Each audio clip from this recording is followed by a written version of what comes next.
Hello people, welcome to sleepy classes. Did you notice series start करते हैं। आज है 30 नवंबर, तो देखते हैं the Hindu and the Indian Express में क्या न्यूज़ आर्टिकल्स हैं जो हमारे लिए इम्पॉर्टेंट हैं।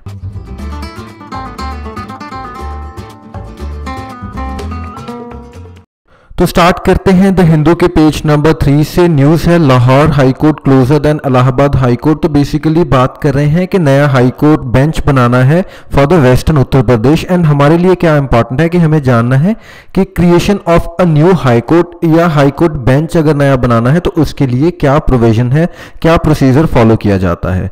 आगे है पेज नंबर 3 पर ही, employees protest PSU tag on Jammu and Kashmir bank seek roll back. तो हमें जानना है कि इश्यू क्या है PSU टैग होने का एंड गवर्नमेंट का इसके पीछे क्या ऑब्जेक्टिव है, क्यों वो PSU टैग देना चाहते हैं JNK बैंक को। आगे बढ़ते हैं, पेज नंबर 5 पर है working with in Indian laws for Kerala aid says UAE। तो हमें जानना है कि वो कौन से लॉज हैं जो गवर्न करते हैं कि इंडिया कैसे एक्सेप्ट करेगा फॉरेन एड, क्योंकि केरला फ्लड्स के दौरान भी काफ़ी ये मुद्दा हुआ था। UAE ऑफर कर रहा था अपना एड, लेकिन इंडिया ने रिजेक्ट कर दी थी। तो हमें जानना इंपॉर्टेंट है कि कौन से रूल्स एंड रेगुलेशंस हैं जो गवर्न करते हैं फॉरेन एड को। पेज नंबर 5 पर है caution sounded on possible Nipah outbreak. तो हमें जानना है कि डिजीज आउटब्रेक कब बोला जाता है, क्या कंडीशन है कि उसके बाद उसको करार दिया जाएगा कि ये डिजीज आउटब्रेक हो गया। एंड ऑल्सो नीपा वायरस के बारे में आपको पता होना चाहिए कि किस चीज़ को ये अफेक्ट करता है बॉडी के। फॉर एग्जाम्पल इम्यूनिटी को अफेक्ट करता है एड्स, तो नीपा किस चीज़ को अफेक्ट करता है एंड कैसे स्प्रेड होता है ये वायरस। ठीक है जी, आगे बढ़ते हैं, पेज नंबर 7 पर है इसरो पुट्स शार्प आई इनटू ऑर्बिट। तो हमें एक तो PSLV के बारे में जानना बहुत ज़रूरी है क्योंकि बहुत इंपॉर्टेंट हमारा लॉन्च व्हीकल है ये। एंड इसके अलावा जो इसके इम्पॉर्टेंट रीसेंट लॉन्चेस रहे हैं वो भी हमें पता होना चाहिए, जैसे मार्स मिशन भी PSLV पर ही लॉन्च किया गया था।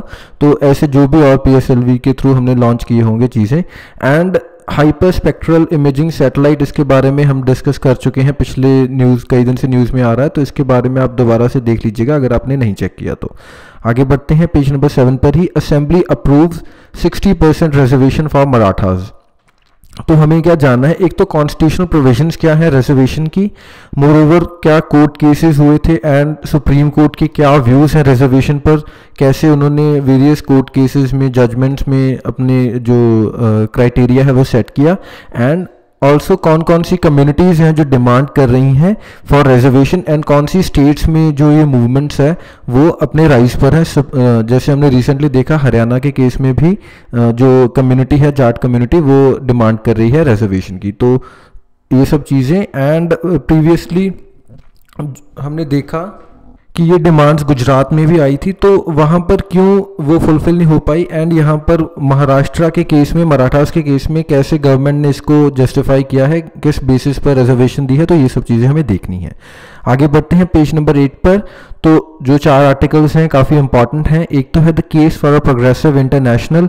तो जो डिस्प्यूट रेजोल्यूशन होता है हमारे इंटरनेशनल जो इन्वेस्टमेंट ट्रीटीज़ होती हैं उनके थ्रू वेरियस कंपनीज़ के केसेस में, उससे रिलेटेड है ये आर्टिकल, तो देख लीजिएगा काफ़ी इंपॉर्टेंट है।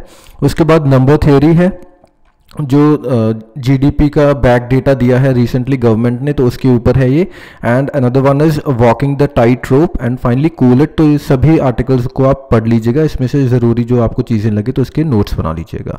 आगे है पेज नंबर 10 पर, Jaitley moods new federal bodies. तो जेटली जी बोल रहे हैं कि इंस्टीट्यूशंस होने चाहिए for health care and agriculture. तो हमें आर्टिकल के थ्रू ही देखना पड़ेगा कि किस बेसिस पर वो क्या आर्गुमेंट दे रहे हैं इसको बनाने के लिए। एंड अगर आप और रिसर्च करेंगे तो मे बी पहले भी किसी ने रिकमेंडेशंस दी होंगी इस टाइप की, तो वहाँ से आपको और इन्फॉर्मेशन मिल जाएगी, तो इसके लिए आपको थोड़ी रिसर्च करनी पड़ेगी। आगे बढ़ते हैं, पेज नंबर 12 पर, फेस ऑफ नियर क्रीमिया। तो क्रीमिया रीजन काफ़ी न्यूज़ में है, रशिया ने अपने वॉरशिप्स भेज दिए हैं क्रीमिया के कुछ इंपॉर्टेंट पोर्ट्स के ऊपर। तो ये आर्टिकल काफ़ी इलेबोरेटली डिस्कस किया हुआ है इंडियन एक्सप्रेस में भी आज के, तो वहाँ से भी आप देख सकते हैं। मोरोवर जो मैक्रो लेवल पर आपको क्या देखना है, एक तो ज्योग्राफी ऑफ द रीजन देखनी है, कौन सा स्ट्रेट है, कौन से सीज हैं वहाँ पर। एंड अगर कोई माउंटेन रेंजेस हैं तो वो भी आप देख सकते हैं। एंड ऑल्सो कोई रिसोर्स के जो सपोजिटली कोल, आयरन या पेट्रोलियम, तो ऐसे कुछ रिसोर्स रिच अगर एरिया होगा अराउंड तो वो भी हमें देखना है। एंड अगर हम इस इशू की बात करें तो स्पेसिफिकली इस इशू के बारे में भी आपको थोड़ा बहुत पता होना चाहिए, एंड क्यों ये इतना स्पार्क हो गया रिसेंटली वो भी हमें थोड़ी बहुत इन्फॉर्मेशन होनी चाहिए उस बात की। आगे बढ़ते हैं पेज नंबर 13 पर। RBI moves to ease liquidity for non banking finance firms. तो हमें जानना है एनबीएफसीज के बारे में एंड कौन इनको गवर्न करता है, क्या ये आरबीआई के अंडर आते हैं या सेबी के अंडर आते हैं, एंड क्या ये सेम जो रेगुलेशंस हैं फॉलो करते हैं जो बैंक्स करते हैं या इनके लिए कुछ डिफरेंट है। मतलब क्या इनको भी सीआरआर एंड जो statutory SLR statutory liquidity ratio वो सब चीज़ें मेंटेन करनी होती हैं या इनको नहीं ज़रूरत है। एंड इसी के एक पैरेलल और कॉन्सेप्ट है शैडो बैंकिंग का, तो इसको भी आपको सर्च करना है। इसके अलावा एक और आर्टिकल है note ban a massive and draconian monetary shock rights farmer CEA. तो अरविंद सुब्रमण्यम जी की बुक आई है, तो उसमें बेसिकली वो ये आर्गुमेंट प्रेजेंट कर रहे हैं। तो हमें जानना है कि किस बेसिस पर वो अपना जो डेटा प्रेजेंट कर रहे हैं या क्यों ये ऐसे आर्गुमेंट्स अब कर रहे हैं वो, तो ये सब चीज़ें क्योंकि इसको हम कोट कर सकते हैं maybe in the criticism of demonetisation someday. ठीक है जी, आगे बढ़ते हैं पेज नंबर 18 पर। रेगी गेट्स इनटू हेरिटेज लिस्ट। तो बॉब मार्ले का जो म्यूज़िक था जमैकन म्यूज़िक, उसको हेरिटेज लिस्ट में जगह मिली है। तो हमें क्या जानना है, एक तो यूनेस्को वर्ल्ड हेरिटेज लिस्ट के ऊपर आप जितना पढ़ सकते हैं पढ़ लीजिए, जो भी इंफॉर्मेशन की कौन रिकमेंड करता है, कौन उस लिस्ट में फर्दर अपडेट करने के लिए जो केपेबल बॉडी है, वो सब चीज़ें, एंड इंडिया के पॉइंट ऑफ व्यू से भी कि इंडिया की कौन कौन सी चीज़ें जो हैं जो हेरिटेज लिस्ट का पार्ट हैं, एंड मोरओवर अगर फर्दर कैटेगराइजेशन है हेरिटेज लिस्ट में तो वो भी आप जितनी डिटेल में हो सकता है जान लीजिएगा। इसके अलावा एक और न्यूज़ है मिनी प्लेसेंटा में हेल्प प्रिवेंट स्टिल बर्थ। तो सबसे पहले तो बायोलॉजिकली हमें पता होना चाहिए कि प्लेसेंटा का फंक्शन क्या होता है बर्थ ऑफ अ चाइल्ड में, एंड ये मिनी प्लेसेंटा कैसे हेल्प करेगा वो भी चीज़ आपको थोड़ी सर्च करनी पड़ेगी, क्योंकि साइंस एंड टेक की ऐसी छोटी छोटी डेवलपमेंट्स होते हैं, डायरेक्ट क्वेश्चंस आ जाते हैं, तो हमें पता होना चाहिए। आगे मूव करते हैं इंडियन एक्सप्रेस की तरफ। तो पेज नंबर 10 पर चलते हैं सीधा, क्योंकि मोस्ट ऑफ द न्यूज़ ना दोनों न्यूज़पेपर्स में सेम ही होती हैं जो हेडलाइंस हैं। तो अगर आप इनमें से एक भी न्यूज़पेपर फॉलो कर रहे हैं तो दूसरी आपको ऑटोमेटिकली वहीं से आप मैच कर सकते हैं कि जो, क्योंकि मेन जो मुद्दे होंगे वो तो सेम ही होते हैं। तो जैसे कुछ कुछ डिफरेंस जो आता है इंडियन एक्सप्रेस में वो हम इसमें देख लेते हैं। ठीक है जी, तो पेज नंबर 10 पर चलते हैं। Order on CBI chief outside CVC's ambit of power SC told. तो रिलेशन जानना है हमें सीबीआई एंड सीवीसी के बीच में। ऑल्दो हमने जो वीडियो बनाया था सीबीआई एंड सीवीसी के ऊपर उसमें भी डिस्कस किया था trending topic of the day में, आप वहाँ से भी फॉलो कर सकते हैं इस चीज़ को। आगे बढ़ते हैं पेज नंबर 10 पर ही। Silence of law man does more damage to society than violence of lawless man. तो जो हमारे चीफ जस्टिस हैं उनका कहना है ये, एंड इस आर्ग्यूमेंट के ऊपर आप और भी बिल्डअप करके इसको ऐसे की फॉर्म में भी अटेम्प्ट कर सकते हैं या क्वेश्चन की फॉर्म में भी। फॉर एंड अगेंस्ट आर्गूमेंट अगर आप कर पाएँ तो और भी अच्छी बात है, क्योंकि ऐसे ही एक बैलेंस आंसर के ऊपर हम अचीव कर पाएंगे। ठीक है जी, आगे बढ़ते हैं पेज नंबर 11 पर। OECD agrees to tweak PISA questions to fit Indian context.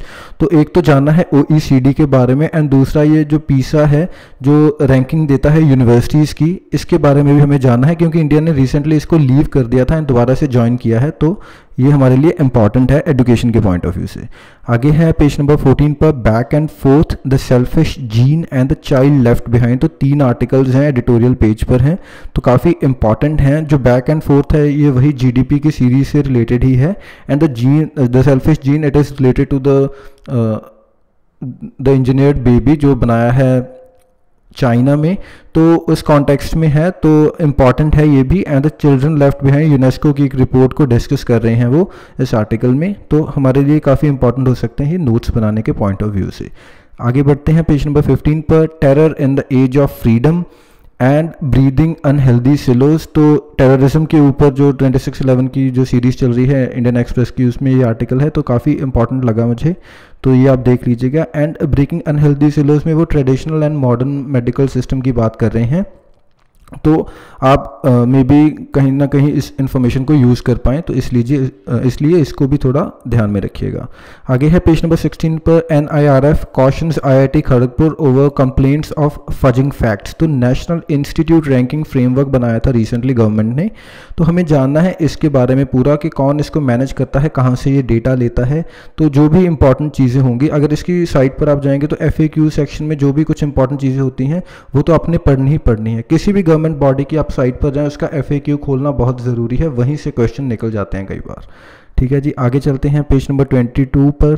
सौभाग्य not soul reason for high AT&C losses says RK Singh, जो पावर मिनिस्टर हैं।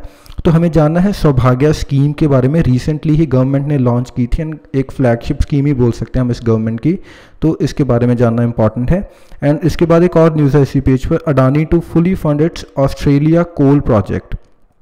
तो अडानी ने जो ऑस्ट्रेलिया में कोल प्रोजेक्ट के लिए इन्वेस्टमेंट्स की थी, वो काफ़ी रिसेंटली न्यूज़ में भी रही थी, कुछ कंटेंशंस चल रही थी वहाँ पर। तो एक तो कौन से रीजन में ऑस्ट्रेलिया के वो इन्वेस्टमेंट्स हुई हैं, आई गेस इट्स डार्लिंग मरे बेसिन है, जो डार्लिंग रिवर का, if I am not wrong. तो आप अगर मैं गलत बोल रहा हूँ तो आप प्लीज़ कमेंट्स में करेक्ट भी कर दीजिएगा मुझे, क्योंकि मैं रिसेंटली कुछ चीज़ें गलत बोल रहा हूँ।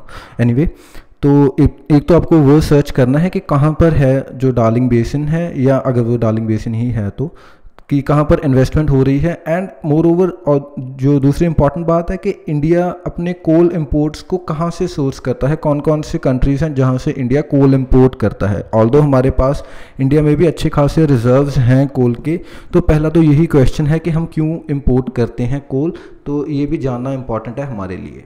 So that is all for today. अगर मैं कोई न्यूज़ स्किप कर गया हूँ तो आप प्लीज़ कमेंट्स में लिख दीजिएगा।